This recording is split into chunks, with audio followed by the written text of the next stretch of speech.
bagaimana ia harus membangun di atasnya. Karena tidak ada seorang pun yang dapat meletakkan dasar lain daripada dasar yang telah diletakkan, yaitu Yesus Kristus. Entahkah orang membangun di atas dasar ini dengan emas, perak, batu permata, kayu, rumput kering, atau jerami.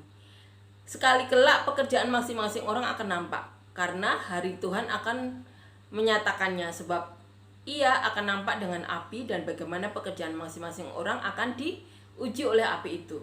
Jika pekerjaan yang dibangun seorang tahan uji, ia akan mendapat upah. Jika pekerjaannya terbakar, ia akan menderita kerugian, tetapi ia sendiri akan diselamatkan, tetapi seperti dari dalam api. Tidak tahukah kamu bahwa kamu adalah bait Allah dan bahwa Roh Allah diam di dalam kamu? Jika ada orang yang membinasakan bait Allah, maka Allah akan membinasakan dia. Sebab bait Allah adalah kudus dan bait Allah itu ialah kamu. Janganlah ada orang yang menipu dirinya sendiri. Jika ada di antara kamu yang menyangka dirinya berhikmat menurut dunia ini, biarlah ia menjadi bodoh supaya ia berhikmat. Karena hikmat dunia ini adalah kebodohan bagi Allah. Sebab ada tertulis, ia menangkap orang berhikmat dalam kecerdikannya. Dan di tempat lain, Tuhan mengetahui rancangan-rancangan orang berhikmat, sesungguhnya semuanya sia-sia belaka.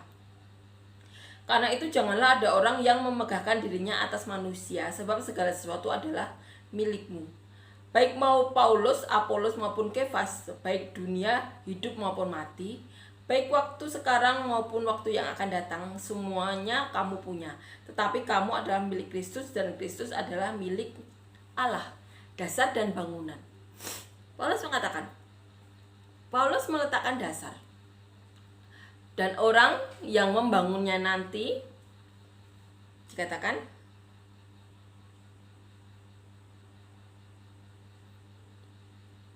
dan orang lain membangun terus di atasnya. Tetapi dikatakan, tiap-tiap orang harus memperhatikan bagaimana ia harus membangun di atasnya. Jadi walaupun Paulus telah meletakkan dasar ya, kemudian Paulus berkeliling ya untuk menyebarkan Injil, orang yang membangunnya pun harus memperhatikan. Tidak asal membangun. Amin ya. Kita akan renungkan ya bagaimana Paulus mengajar mengenai dasar dan bangunan ini.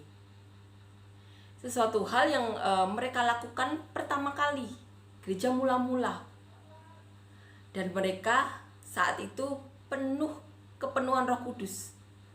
Para rasul dan para murid telah dikuatkan Tuhan. Saat Tuhan Yesus masih ada di dunia, mereka melihat setiap hari bagaimana Tuhan Yesus melakukan mujizat. Penguatan setiap hari itu ada tujuannya. Karena apa? Tugas mereka nanti menyebarkan Injil sampai ke seluruh dunia.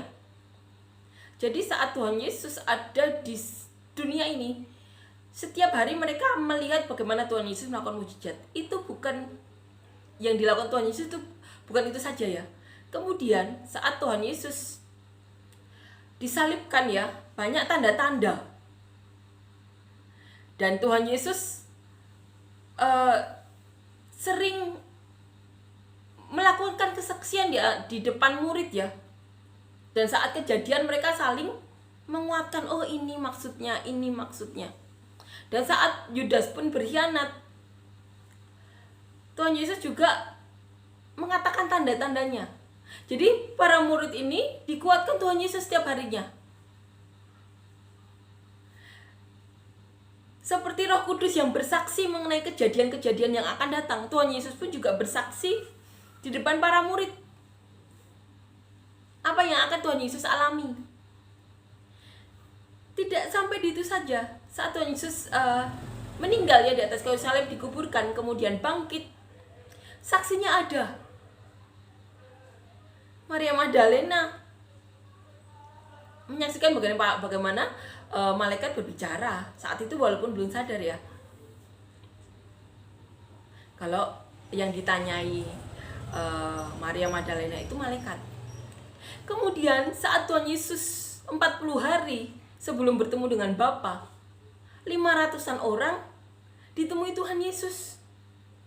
Bukan itu saja, saat Tuhan Yesus naik ke surga dengan mata mereka sendiri, mereka melihat Tuhan Yesus naik ke surga.